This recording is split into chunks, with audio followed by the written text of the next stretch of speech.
ఈ మధ్య గత 3-4 నెలల నుంచి నా దగ్గరికి కూడా రావట్లేదు. పిలిస్తే 3 months పలకదు, బట్టి మాట్లాడిస్తే మాట్లాడదు, ఏదో పరవాన్ని చూసినట్టు చూస్తుంది, దూరంగా ఉంటుంది.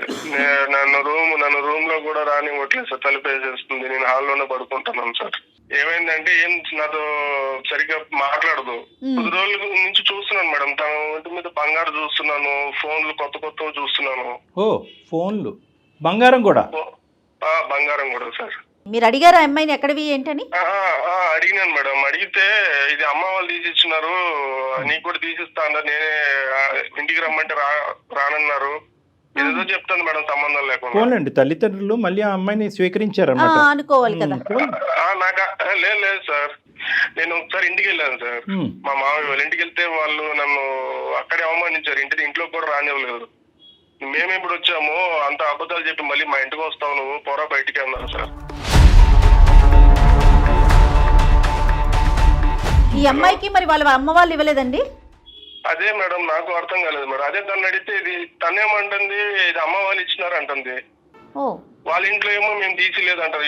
ఈ సాగు పెట్టుకుని మళ్ళీ మా ఇంటికి వస్తావా పోరా బయటికి అని వాళ్ళు నన్ను గెంటేసినారు సార్.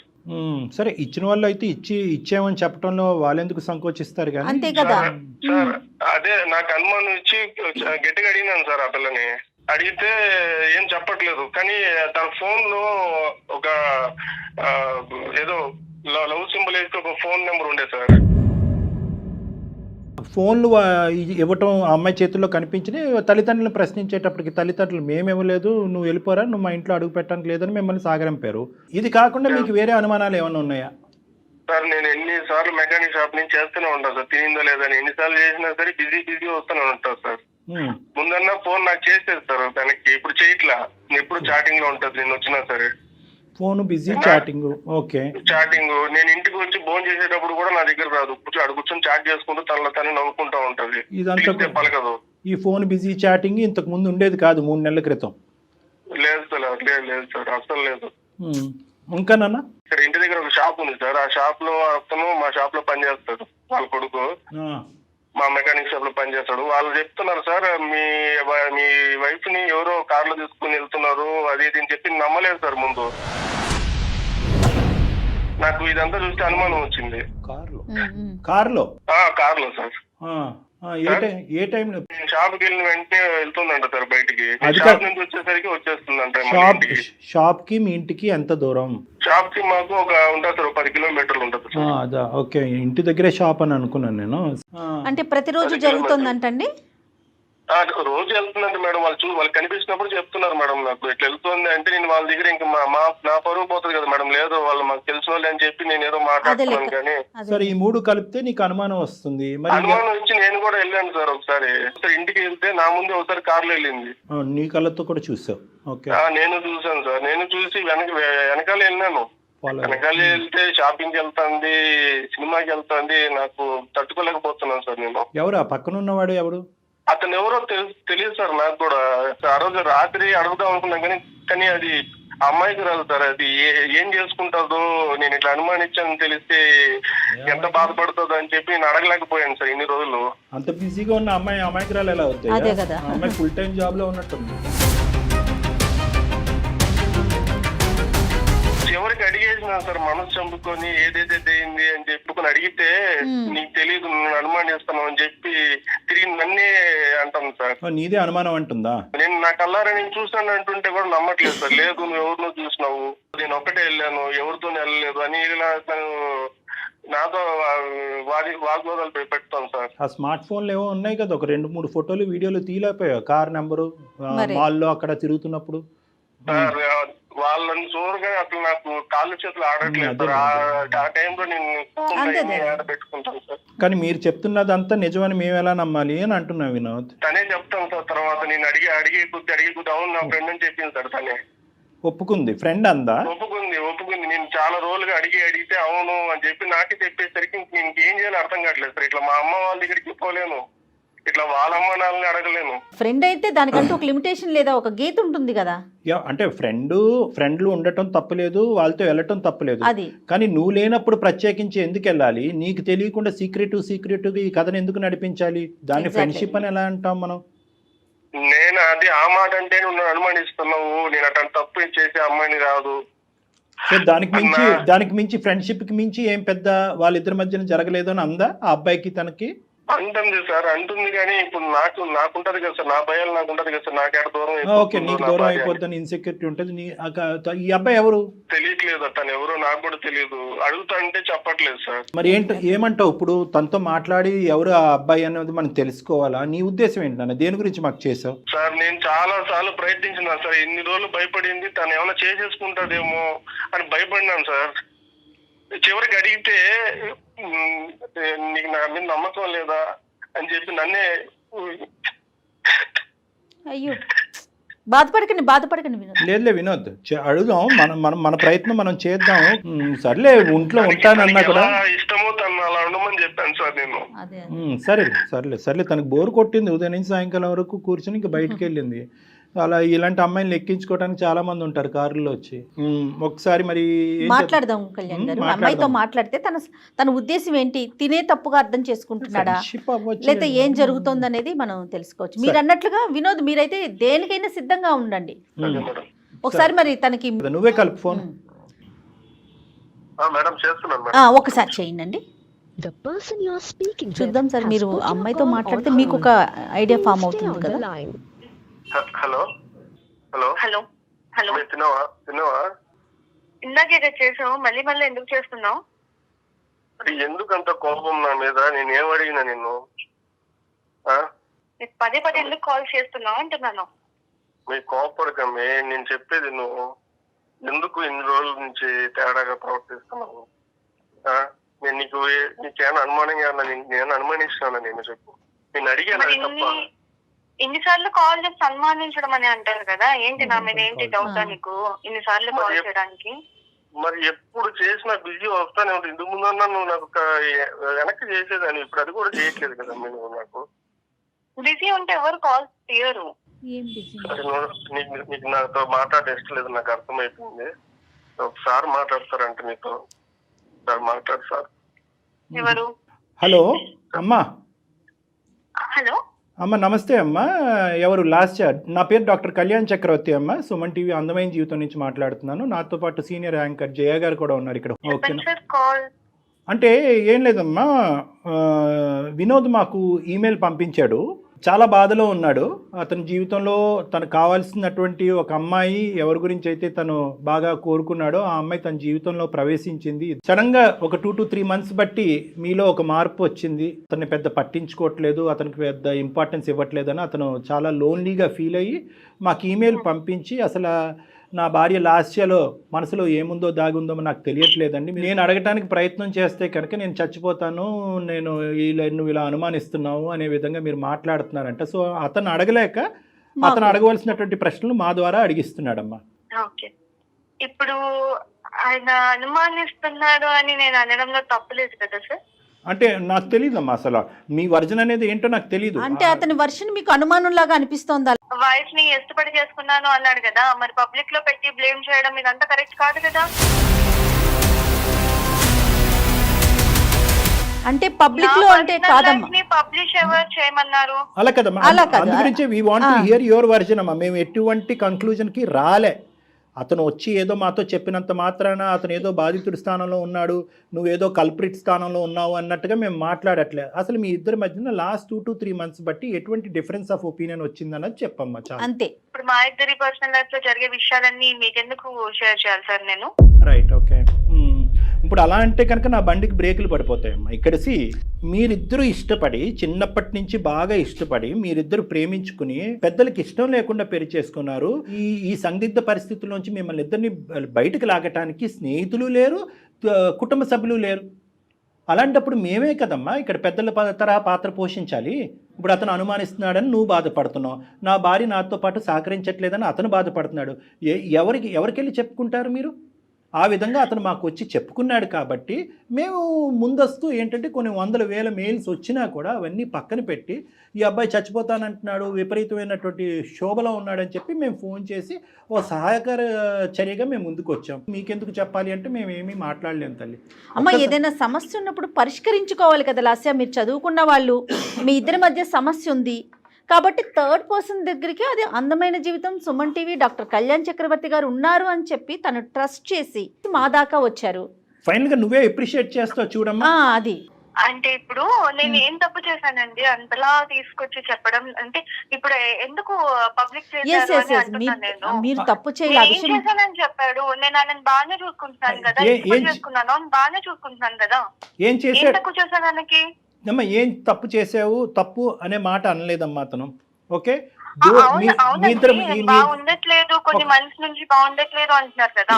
అంటే బిజీగా ఉన్నావంటమ్మా, ఫోను మెసేజింగ్ చాటింగ్ ఇలాంటి వాటిల్లో బాగా బిజీగా ఉన్నావంట. ఎప్పుడు ఫోన్ చేసినా ఫోన్ ఎంగేజ్ వస్తుందంట. అతనికి ఇవ్వాల్సినటువంటి టైం ఫోన్కి ఇస్తున్నావంట, అదే ఫోన్ లో అవతల ఉన్నటువంటి వ్యక్తికి. ఫ్రెండ్స్ ఉంటారు కదా, బిజీ ఉంటాను నేను. సరే అమ్మా, okay we have understood each other. నువ్వు కోఆపరేట్ చేయడానికి రెడీ అయ్యావు. కైండ్లీ టెల్ అమ్మా, పెళ్ళైనప్పటి నుంచి ఏం జరిగింది మీ ఇద్దరి మధ్యన? ఈ లాస్ట్ 3 years ఎలా ఉంది? ఈ మధ్య కాలంలో ఏమైంది? వాడెవడు మన ఇద్దరి మధ్య? వాడెవడు?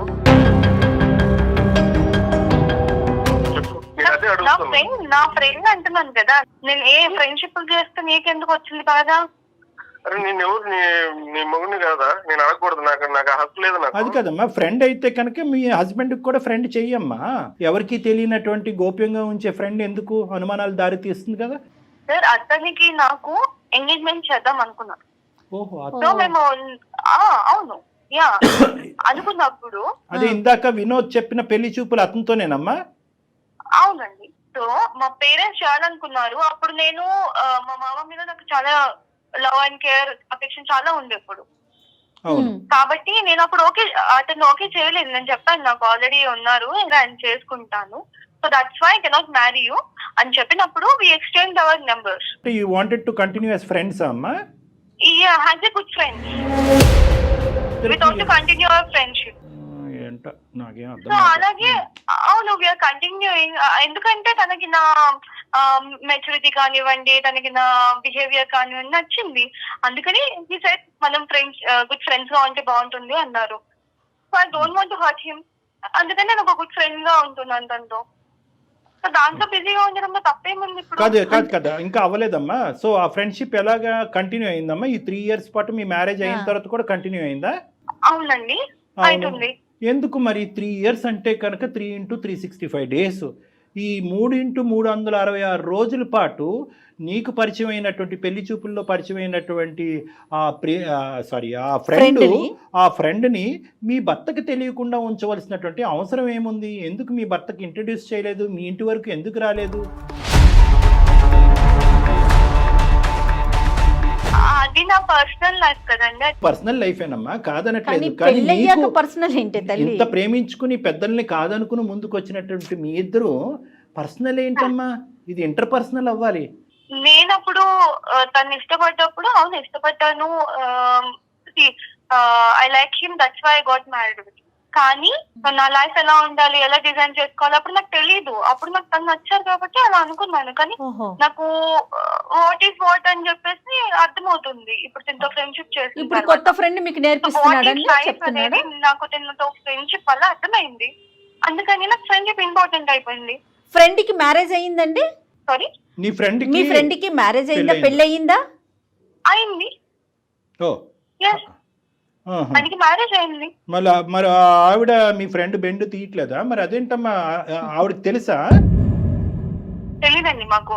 ఇప్పుడు మేము ఇప్పుడు బయట ఎంతో మంది ఎన్నో పర్సనల్ ఫ్రెండ్షిప్స్ పెట్టుకుంటారు, అన్ని చెప్పి పెట్టుకుంటారా పబ్లిక్ లో? పబ్లిక్ కాదమ్మా, మాకు చెప్పమంటలేదమ్మా, మొగుడు పిల్లలకి చెప్పుకోమంటున్నావమ్మా. ఇతను మీతో పాటు చెప్పుకోవాలనిపిస్తే చెప్పుకుంటాము, మేము ఇలా మెయింటైన్ ఉండాలనుకుంటే ఉంటాము. కానీ ఇక్కడే హైదరాబాద్ లోనే ఉంటారు కాబట్టి నాకు తనతో ఇంకా క్లోజ్నెస్, నాకు తన బిహేవియర్, తన way of living, life style అంతా నచ్చింది. ఇప్పుడు అవన్నీ మాకు తెలుస్తున్నాయమ్మా. ఇప్పుడు అవన్నీ ఇప్పుడు ఇంత చాటబారుడు మాకు చెప్పక్కర్లేదు. అతని వే ఆఫ్ లైఫ్ ఇవన్నీ కానీ మాకు చెప్పక్కర్లేదు. మరి ఇతని స్థానం ఏంటి? నీ భర్త అయ్యే స్థానం ఏంటమ్మా? What is the problem with him? I don't have any problem with him. నేను తనతో ఉంటున్నాను కదండి. అమ్మ ఇంకొక మాట అడిగేస్తాను నేను, ఓపెన్ గా తప్పుగా అనుకోవద్దు. కేవలం మీది ఫ్రెండ్షిప్ ఏనా? దానికి మించింది ఏమన్నా ఉందా? ఎందుకు చెప్పాలండి అంటున్నాను. అమ్మ ఎందుకు చెప్పాలి అని అన్నా అదే మీనింగ్ వస్తుంది, చెప్పకూడదు అన్నా కూడా అదే మీనింగ్ వస్తుంది. సో నువ్వు చెప్పకుండానే ఏది చెప్పాలో చెప్పేశావు. అయిపోయింది. ఇప్పుడు చెప్తే ఆయన తెలుసుకొని ఏం చేస్తారు, అమ్మా, చెప్పకపోయినా తెలుసుకొని ఏం చేస్తారు? నువ్వేమి చేయలేకపోతే చెప్పు అమ్మే, నువ్వు ఎందుకు చెప్పు? ఇక్కడ నేను ఒక మొగుడు ఉన్నాను, నీకోసం అన్ని వదులుకొని వచ్చినాను కదా. నువ్వు సరే, నాకు ఏం ఉన్నావు, ఏం చేసి పెట్టావు నాకు చెప్పు, ఏం చేసి పెట్టావు నాకు? ఏం కావాలమ్మ నీకు? ఏం కావాలి చెప్పు. నాకు కావాల్సిన లగ్జరీ లైఫ్ నాకు లేదు. అవన్నీ పెళ్లికి ముందు తెలియదా? లగ్జరీ లైఫ్ లేదట. పెళ్లికి ముందు తెలియదు కదా? అప్పుడు నాకు తెలియదు, అప్పుడు నాకు తెలియదు. ఇల్లు వదిలి వచ్చేటప్పుడు నాకు తెలియదు, ఇప్పుడు తెలుస్తుంది, నాకు బుద్ధి వచ్చింది. సో అందుకని నా లైఫ్ ని నేను ఎంజాయ్ చేస్తున్నా. ఏం మాట్లాడాలమ్మ నీతో? నువ్వు కావలసినటువంటి వ్యక్తి గురించి ఫైట్ చేసేసి తిరుపతి కొండ మీదకి వెళ్ళి పెళ్లి చేసుకుని ఈరోజు 3 సంవత్సరాల పాటు ఇరువైపుల కుటుంబాలను వదిలేసి ఇక్కడికి వచ్చి ఉన్నావంటే కనుక స్టార్టింగ్లో ఈ అబ్బాయి చెప్తున్నప్పుడు ఎంత మెంటల్ స్ట్రెంగ్త్ ఉండాలి మీకు, ఎంత ఇమోషనల్ మెచ్యూరిటీ ఉండాలి అని అనుకున్నాం. కానీ ఇక్కడ కాంట్రాస్టింగ్గా ఒక డిఫరెంట్ పిక్చర్ కనిపిస్తుందమ్మా, ఆపోజిట్ పిక్చర్ కనిపిస్తుంది మాకు. నీలో మెచ్యూరిటీ కాదు కదా, చాలా దిగువ స్థాయి ఇమ్మెచ్యూరిటీ ఉంది, తేలికతనం ఉంది, పెళ్ళి అనేటటువంటి దానికి సంబంధించిన విలువలు తెలియనటువంటి మనస్తత్వం ఉంది, ప్రేమ అంటే అర్థం పర్థం లేదు అన్నట్టు అనిపిస్తుంది. కేవలం ఒక సిటీకి రాగానే నువ్వు రెక్కలు వచ్చినటువంటి పక్షిలాగా లగ్జరీస్ అనుకుంటూ ఇప్పుడు ఫస్ట్ టైం నీ జీవితంలో అతను మెకానిక్గా చిరిగిపోయినటువంటి చొక్కా నీకు ఇప్పుడు కనిపిస్తుంది. నీ ఇంట్లో ఉండేటటువంటి కంఫర్ట్స్ లేవు అన్నట్టు నీకు అనిపిస్తున్నదని అనిపిస్తుందమ్మా. ఫస్ట్ ఆఫ్ ఆల్ ఒక్క పాయింట్ నాకు చెప్పు, మీ తల్లిదండ్రులు నిన్ను వెనక్కి ఆ ఇంటికి రానివ్వట్లేదు, ఏమాత్రమన్నా నీకు బాధ ఉందమ్మా? లేదండి, నాకెందుకు బాధ లేదు. దగ్గర ఉన్నప్పుడు అక్కడేం వాళ్ళు ఫ్రీడమ్ ఇవ్వలేదు. ఇప్పుడు నీకు ఫ్రీడమ్ కావాలి అంటే ఏం కావాలమ్మా? అంటే వినోద్ నీ చేత ఉద్యోగం చేయనివ్వలేదనా నీ బాధ? అసలు ఫ్రీడమ్ అంటే ఏంటి మీ ఉద్దేశంలో? నా లైఫ్ లో నేను ఎలా ఉండాలనుకుంటున్నాను, నా లగ్జరీస్ నేను ఎలా మెయింటైన్ చేయాలనుకుంటున్నాను అలా. లాస్ట్ ఒక ఆడపిల్లని అడగకూడదు, నీ లైఫ్లో నీ లగ్జరీ నీ లైఫ్ అంటే ఒక పెళ్ళైన ఆడపిల్ల ఇంకొక మగాడితో తిరగటం అమ్మా లగ్జరీ అంటే. అందరూ అలాగే ఉంటున్నారు మేడం, నేను అందరి సంగతి నీకెందుకమ్మా, సమస్య నీ దాకా వచ్చింది, నీది సమస్య. ఆ మాట కలప మాకు, నువ్వు ఎందుకు అందరినీ కలుపుతావు? మాట అనే హక్కు లేదు. నీ జీవితం ఏంటి అనేది నువ్వు మాట్లాడుకో అమ్మా. అందరూ ఎక్కడున్నారమ్మా? నీ వయసు ఎంత, నీ అనుభవం ఎంత? నాకే ఉంటుంది, నాకు నా నేను మేజర్ కాబట్టి నాకు ఉంటుంది. అమ్మాయికి లైట్ గా ఇష్యూ ఉందండి. నువ్వు మేజర్ అయినా కూడా 10 times మైనర్ లా ఉన్నావు నువ్వు. ఇక్కడ ఒకటే పాయింట్, నా జీవితం అనేటటువంటి మాట ఎప్పటి వరకు అంటే కనుక నువ్వు బ్యాచులర్గా ఉన్నంతసేపు, మీ ఊర్లో ఉన్నంతసేపు, మీ అమ్మా నాన్న దగ్గర పెరిగినంతసేపు. పెళ్ళి అయిన తర్వాత మీరిద్దరూ కలిసి ప్రయాణం చేస్తున్న తర్వాత ఇద్దరు టోటల్గా ఒక నమ్మకంతో, ఒక ట్రాన్స్పరెన్స్తో పెరగాలి అనేటటువంటి ఉద్దేశంతోనే పెళ్ళి అనేటటువంటి ఒక బంధం ఏర్పడింది. నా అనే మాటలో మన అనేటటువంటి పదం కూడా రావాలి. నీ భర్తకు తెలియకుండా ఇలా ఈ విధంగా నువ్వు ప్రవర్తించడం అనేటటువంటిది నీకు ఇష్టమేమో కానీ, but your bound to answer to him. అతనికి సమాధానం చెప్పవలసినటువంటి రైట్ నీకుంది. ఎందుకంటే నువ్వెంతైతే అతను నమ్ముకుని పారిపోయి వచ్చేసావో, అతను కూడా నిన్ను నమ్ముకుని వచ్చేసాడు. నీ తల్లిదండ్రులు ఫస్ట్ నిన్ను ఆపారు.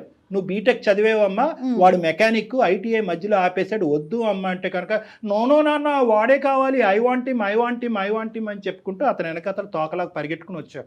అప్పుడే మీ తల్లిదండ్రుల యొక్క మాట విని గుడ్ బై చెప్పి ఉంటే కనుక అతను ఎవడో ఇంకో అమ్మాయిని చేసుకుని హ్యాపీగా ఉండేవాడు. ఈరోజు ఇక్కడ పెద్ద ఫెయిలియర్ ఎవరిదో తెలుసా? నీదే వినోద్. నీ ఫెయిలియర్ ఎక్కడో ఊడిపడినటువంటి ఆడపిల్ల కాదు, అరేంజ్డ్ మ్యారేజ్ కాదు, మీ కుటుంబంలోనే పుట్టి పెరిగినటువంటి ఒక ఆడపిల్ల యొక్క సైకాలజీ, మెంటాలిటీ నువ్వు ఆవగింజంతా కూడా అసెస్ చేయలేకపోయావు. నోట్లో వేలు పెట్టుకునే పిల్లోడు కూడా అసెస్ చేస్తాడు, ఈ అమ్మాయికి మెంటల్ మెచ్యూరిటీ లేదు, గాలివాటం, గాలి ఎటువైపు వేస్తే అటువైపు కొట్టుకుపోయేటటువంటి రకం. వాడి పిల్లం వచ్చి ఈ అమ్మాయి జుట్టు పట్టుకుని నేలకేసి కొడుతుంది. ఆ రోజు ఈ అమ్మాయికి తెలిసి వస్తుంది, దిస్ ఈజ్ కామన్, ఇది fair, what is wrong, where is freedom. ఈ ఇంగ్లీష్ టెక్స్ట్ బుక్లో ఉన్న పదాలన్నీ వాడేస్తుంది కదా ఈ అమ్మాయికి సరైనటువంటి పనిష్మెంట్ ఇప్పుడు వరకు తగల. లవ్ మ్యారేజ్ అయినా కూడా పేరెంట్స్ క్షమిస్తారు. అరే ఏముందిలే, మన ఆడపిల్ల ఎక్కడో ఎలా ఉందో, మన ఇంట్లో మనిషిని ఇక్కడ చేసుకుంది, పండగకు పిలుద్దాం, పబ్బానికి పిలుద్దాం.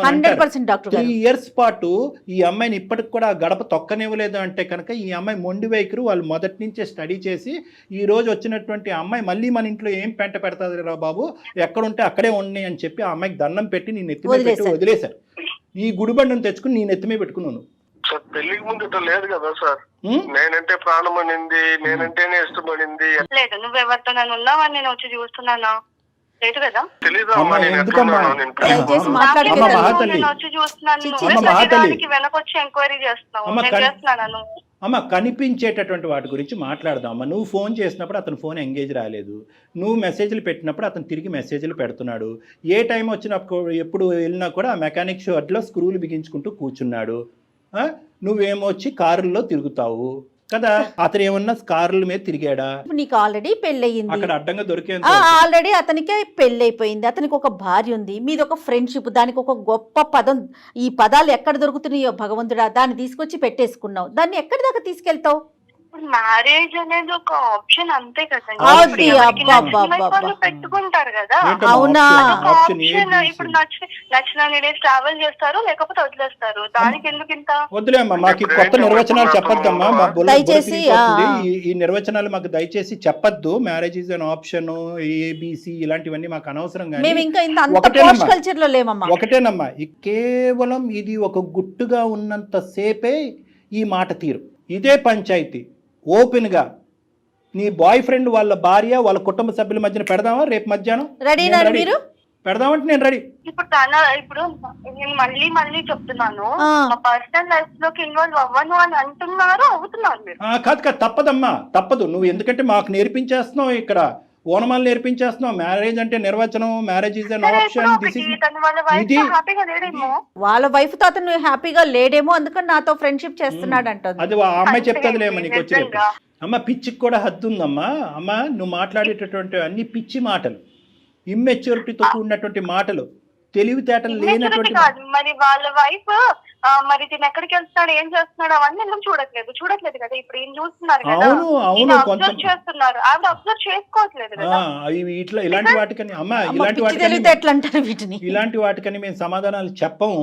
ఎందుకంటే కనుక ఆ అమ్మాయి నమ్మకంతో ఉంది కాబట్టి ప్రశ్నించట్లేదు. అసలు ఈ అమ్మాయితో కంటిన్యూ చేయటమే తప్పండి. ఇప్పుడు మాట్లాడిన ఇంతసేపులో ఎక్కడైనా అనిపిస్తుందా ఈ అమ్మాయిలో మనం మార్పు తీసుకురావచ్చు, మీరు కూర్చొని మాట్లాడితే అనే థాట్ మీకు వస్తుందండి? అమ్మా లాస్య, చెప్పండి. ఎందుకంటే నేను చివరి వరకు వదలనమ్మా, కాబట్టి నా నమ్మకం నాది కాబట్టి ఒక్క ప్రయత్నం చేస్తున్నాను. దయచేసి వినమ్మా. Life is a very big ocean అమ్మా.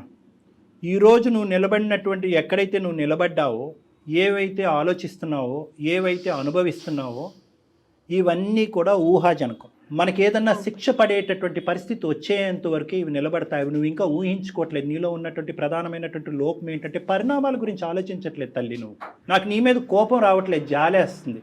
మీ ఆయన్ని చూస్తే ఇంకా జాలేస్తుంది. ఈ కొత్తగా కనిపించినటువంటి వ్యక్తి నీకు దేవుళ్ళలా కనిపిస్తున్నాడు. ఒక కొత్త స్వర్గాన్ని అనుభవించేయాలి, ఈ స్వర్గం ఎల్లకాలం నిలిచిపోతుంది అని అనుకుంటున్నావు. ఈ స్వర్గం ఎల్లకాలం నిలవదు అని ఒక్క మాట చెప్పాలి అని అనుకుంటున్నాను. నీకు ఈ సోకాల్డ్ స్వర్గం ఏదైతే నువ్వు ఆ అబ్బాయితో పాటు నువ్వు అనిపిస్తున్నావో ఇది ఎల్లకాలం నిలబడదు. ఆ అమ్మాయికి తెలిసి వస్తే కనుక వాళ్ళిద్దరి మధ్యలో ఎన్ని గొడవలు ఉన్నా కూడా అది నీకు అనవసరం. మీ ఇద్దరిని రోడ్డుకి ఇచ్చేటటువంటి పరిస్థితి వస్తుంది. ఇప్పటికి కూడా భగవంతుడు నీకు ఒక అవకాశం ఇచ్చాడు అందమైన జీవితం ద్వారా. అమ్మ అటువంటి శిక్ష పడకముందే నిన్ను నువ్వు నిలవరించుకో అనేటటువంటి అవకాశం మేము ఈరోజు నీకు చెప్తున్నాం. మీరు అన్నట్టు లైఫ్ అది బిగ్ ఓషన్, ఎప్పుడు ఉంటామో ఎప్పుడు పోతామో తెలియదు కదా సార్. అందుకని నా మాట ఒక్కసారి వినమ్మా. ఇప్పుడు నాకంటూ ఎవరు లేరు, నువ్వు తప్ప. నీకంటూ ఎవరు లేరు, నేను తప్ప. ఇప్పుడు ఒక పెద్దవాళ్ళ పొజిషన్ లో వీళ్ళు సారు మేడం ఒకసారి చెప్తున్నారు. నీకు చివరిగా చెప్తున్నానమ్మా, ఇది నీకు ఇంకా నీ ఇష్టం. ఇంకా నేను చెప్పడం అయితే చెప్పినా నీకు. నేను చాలా పోరాడా నీతో, భరించాను. ఇంకా ఇంకా నేను ఎంతగాని భరించగలనమ్మా. నేను కూడా ఇంకా నాతోడు కూడా కాదమ్మా. నీకు ఇంక నీ ఇష్టం. ఇంకా నాకు ఎగ్జాక్ట్ నేను అనుకున్న లైఫ్ తీసుకొచ్చి ఇవ్వగలవా? ఇప్పుడు మనకున్న పరిస్థితులకి నువ్వు కోరుకునేటివన్నీ రావు కదమ్మా. అమ్మా ఇది నువ్వు కోరుకుని వచ్చిందమ్మా, ఇదేం బలంతో పెళ్లి కాదు. ఏం మాట్లాడుతున్నావు నువ్వు? చెప్పాను కదా సార్, నేను తనతో ఉంది, నా ఫ్రీడమ్ నాకు కావాలని ఉండాలి అంతే. అమ్మా తనకి ఇంట్లో చేసి పెట్టాల్సిన చేసి పెడుతున్నాను. ఒకటి తల్లి, నా వంతు ప్రయత్నం నేను చేశా. నువ్వు పట్టినటువంటి కుందేలకు 3 కాదు కదా 10 కాళ్ళు ఉన్నట్టు అనిపిస్తుంది నాకు. ఎంతకాలం ఈ ప్రయాణం కొనసాగుతుందో, ఎన్ని తన్నులు తింటారో, ఎంత అవమానం పడతారో అనేది కాలమే నిర్ణయిస్తుంది. అందుగురించే ఎవడైనా ఖాళీగా ఉండొచ్చు, కానీ బాగా చదువుకుని ఒక క్వాలిఫికేషన్ ఉన్నవాడు, నీ స్థాయి క్వాలిఫికేషన్ ఉన్నవాడు ఖాళీగా ఉండకూడదు. ఇందాకటి నుంచి వినోద్కి అదే చెప్తున్నాను. ఏంద్రా అబ్బాయి బీటెక్ అన్నావు, బీటెక్ చదివినటువంటి అమ్మాయి ఇంట్లో పని పాటు ఏమీ లేకుండా ఇంట్లో ఎందుకు కూర్చోపెట్టావంటే సుఖపడాలి సార్ నన్ను నమ్ముకుని వచ్చింది సార్, సుఖపడాలి సార్ అంటాడు. ఇప్పుడేమో వచ్చి ఇంట్లో కూర్చొని చేసే పంచాయతీ ఇది ఈ అమ్మాయి. ఆ సుఖాన్ని, అది అసలైనటువంటి స్వేచ్ఛ, నువ్వు జీర్ణించుకోలేనట్టు స్వేచ్ఛ ఇచ్చావు, దాన్ని నువ్వు అడ్వాంటేజ్ తీసేసుకున్నావు. ఈరోజు నీకు చెప్పేటటువంటి అవకాశం లేదు అని నేను అనుకుంటున్నాను. అయినా కానీ ఎందుకంటే కనుక లాస్య ప్లీజ్ నాన్న బంగారు తల్లి మేము తల్లిదండ్రులు లాంటి వాళ్ళం, ప్లీజ్ ఆలోచించమ్మా అదమ్మా ఇదన్నా అనుకో. అక్కడ మనస్సాక్షి అనేది ఒకటి ఉంటుంది వినోద్కి. అది అంటది, ఒరే ఏంద్ర బాబు పైపైన కడిగి ఇచ్చేస్తున్నారు ఈ ఇస్త్రీ ఎంగిలి విస్తరిని, మళ్ళీ అందులోనే నిన్ను భోంచేయమంటారు, వద్దురా బాబా నీ అతని మనస్సాక్షి అతన్ని అంటది. కాబట్టి నీలాంటి వ్యక్తితో అనుక్షణం ఇలా కాపాడుకుంటూ ఫోనులు చేస్తూ ఈ మెకానిక్ షెడ్లో ఉన్నంతసేపు ఇక్కడ ఇంట్లో ఏం చేస్తున్నావు అని అనుకుని అతను బ్రతకటం వ్యర్థం.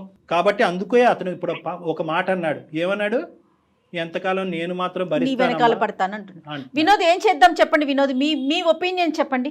మేడం నేను చెప్పాల్సినంత చెప్పాను మేడం తనకి. ఆయన ఒప్పుకుంటే నేను ఇప్పుడు కూడా సిద్ధమే మేడం, కానీ తను ముందులానే ఉంటానంటే నేను కూడా ఎలా ఉండగలుగుతాను madam. Last and final question Lasya, అన్నీ వదులుకుని పద్ధతిగా జీవించేటటువంటి ఆలోచన నీకుందా? ఈ పిచ్చి పనులన్నీ ఆపేసి అప్పుడే వినోద్ నీతో ప్రయాణం చేస్తాడు, లేదంటే గుడ్ బై అంటానికి రెడీగా ఉన్నాడు. ఏమంటావు?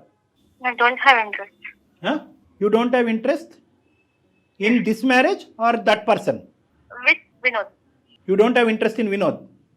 Yes. So you have interest in that person? Yes. ఎందుకమ్మా పచ్చిగా చెప్పచ్చు కదమ్మా, ఎందుకమ్మా ఇంత దొంగ నాటకం? ఫ్రీడమ్ అంటున్నావు, స్వేచ్ఛ అంటున్నావు, జీవితాలు అంటున్నావు, ఎలా మీ ఇద్దరి మధ్యన ఒక పనికిరాని ఒక అక్రమ సంబంధం డెవలప్ అయ్యింది. దాన్ని ఏమొచ్చి ఈ తూతూ మంత్రంగా ఒక పెళ్లితో కవర్ చేసేసి పెళ్లికి ముందే ఉన్నటువంటి పెళ్లి చూపులు కాస్త ఒక అక్రమ సంబంధం కింద బ్యాక్గ్రౌండ్లో కంటిన్యూ అయింది.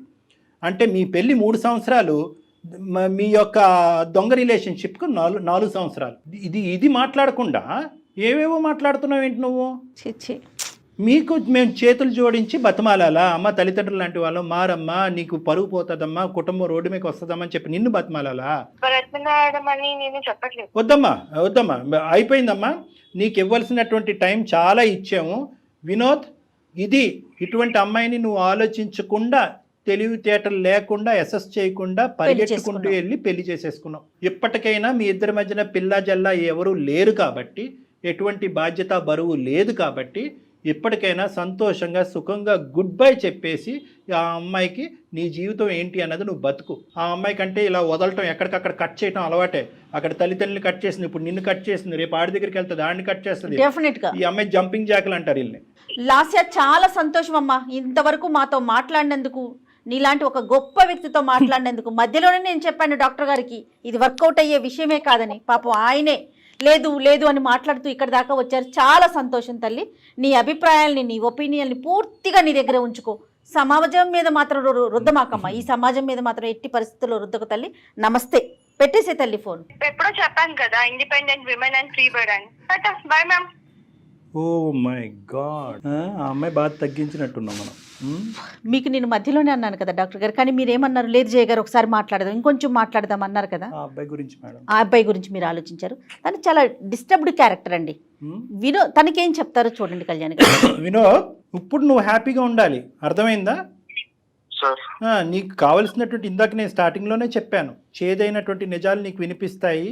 ఇది కేవలం ఫ్రెండ్షిప్ కాదు, దానికి మించింది అంటే కనుక ఆ అమ్మాయి అసలు మొండిగా హ్యాపీగా ఒప్పుకుంది. ఇప్పుడు ఏమొచ్చి వెళ్ళిపోతానికి రెడీయా అంటే కనుక హ్యాపీగా వెళ్ళిపోతాను నేను, ఫ్రీ బర్డ్ అంది. ఆ ఫ్రీ బర్డ్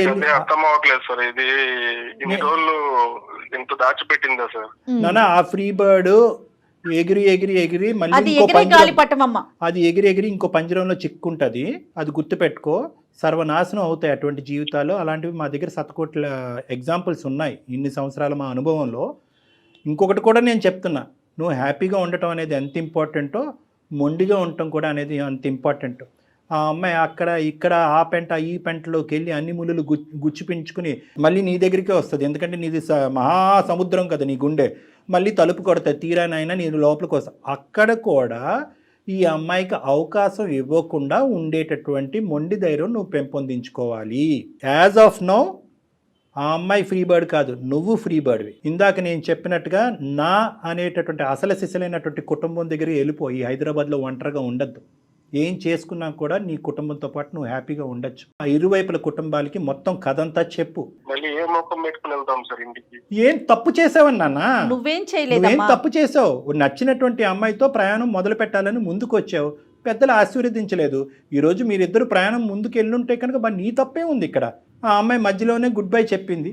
నీకు ఈ టైంలో ప్రధానంగా కావాల్సింది ఒక సపోర్ట్ కావాలి, ఒక ఇమోషనల్ సపోర్ట్ కావాలి. నా అనేటటువంటి ప్రేమించేటటువంటి వాళ్ళు కావాలంటే మీ తల్లిదండ్రులతో కానీ మీ ఫ్యామిలీ మెంబర్స్తో కానీ డాక్టర్ గారు మాట్లాడతారు. మీకు అలాంటి ఇబ్బంది ఏదైనా ఉందంటే ఒక్కసారి కౌన్సిలింగ్ కూర్చుందాం. ఏం డాక్టర్ గారు? అలా కూర్చుందాం. ప్లస్ మీరు లీగల్ అడ్వైస్ కూడా తీసుకోవాలి, ఒక లాయర్ని కలవాలి, ఒక అడ్వకేట్ని కలిసి నెక్స్ట్ స్టెప్ ఏమేయాలి అనేది ఆలోచించాలి. ఈ వేదిక మీద ఇలా చెప్పినటువంటి పరిస్థితులు బహుశా వేళ్ళ మీద లెక్క పెట్టచ్చు. కానీ at the end of the day ఈ రోజు నీకు చేదుగా బాధగా అనిపించేటటువంటి ఈ నిజం భవిష్యత్తులో నీకు చాలా సంతోషాన్ని ఇస్తుంది. ఏమాత్రం కంగారు పడమాకండి, దిగులు పడకండి, ధైర్యంగా ఉండండి. ఒక్కసారిగా కొద్దిగా కష్టంగా ఉంది సార్, కానీ నేను స్ట్రాంగ్ అవుతాం. ఓకేనన్నా, గుడ్ నాన్న, గుడ్ లక్. ధైర్యంతో ఉన్నాం సార్. ఓకేనన్నా. మోరల్ సపోర్ట్ కి డెఫినెట్ గా మేము ఉంటాం ఎప్పుడు కూడా. ఓకే, రైట్ నాన్న, రైట్. థాంక్యూ. తను యాక్సెప్ట్ చేయలేకపోతున్నాడు అంతే. ఆబ్వియస్లీ మేడం, ఇప్పుడు మనం కూడా ఆ అమ్మాయి అంత మొండిగా వాదించిన తర్వాత కూడా మనం కొద్ది గొప్ప అమ్మాయి కౌన్సిల్ చేయడానికి ట్రై చేసింది. ఎందుకు అంటే కనుక ఆ అమ్మాయి భవిష్యత్తు గురించి కాదు, ఈ అబ్బాయి భవిష్యత్తు. అంతే కదా డాక్టర్ గారు. ఇప్పుడు ఇలాంటి వాళ్ళ జీవితాలు ఇక అలా కంటిన్యూ అవటమేనంటారు? ఎక్కడైనా వెనక్కి వస్తారా? నేను చెప్పాను కదా మేడం ఇందాక, పరిణామాలు ఆలోచించకుండా ముందుకు వెళ్ళిపోయేటటువంటి వాళ్ళు శిక్ష పడినప్పుడు రియలైజ్ అయ్యి మళ్ళీ వెంటనే వచ్చేస్తారు. అప్పుడు పడుతుంది, అమ్మాయికి తొందరలో పడుతుంది. ఫస్ట్ తలుపు తట్టేది ఈ అబ్బాయిని. మళ్ళీ అదే పీక్ స్టేజ్కి వెళ్ళిపోతారు కదా. ఇంకో అందమైన జీవితం ఎపిసోడ్ మనం చేయాలి. ఈ అబ్బాయి ఖచ్చితంగా ఆ అమ్మాయి వస్తుంది, వెనక్కి వస్తుంది, ఒక బాధతో వస్తుంది, దుఃఖంతో వస్తుంది. నువ్వు తప్ప నేను ఎవరు లేరు నా జీవితంలో లేదు. ఎందుకంటే ఈ అబ్బాయికి ప్రస్తుతం ఇప్పుడున్న పరిస్థితుల్లో ఆ అమ్మాయికి గుడ్ బై చెప్పరా బాబు అని చెప్పడం చాలా ఈజీ. ఆ అమ్మాయి మళ్ళీ వెనక్కి వస్తే కనుక ఆ అమ్మాయిని యాక్సెప్ట్ చేయొద్దురా బాబు అని చెప్పడం చాలా కష్టం. వెల్కమ్ చేయొద్దని చెప్పలేం మనం. ఎందుకంటే ఆ అబ్బాయి చాలా బలంగా అతని మనసులో తనకు స్థానాన్ని ఇచ్చాడు. ఒకప్పుడు అదే పరిస్థితి వస్తే కనుక అప్పుడు ఆ పద్ధతిలో చిన్నప్పటి నుంచి చూసిన మనిషి కదా డాక్టర్ గారు, అదొక ఫీల్ ఉంటుంది కదా. రైట్, చూద్దాం ఎటువంటి పరిణామాలకు దారితీస్తుంది. రైట్ అండి, నమస్తే.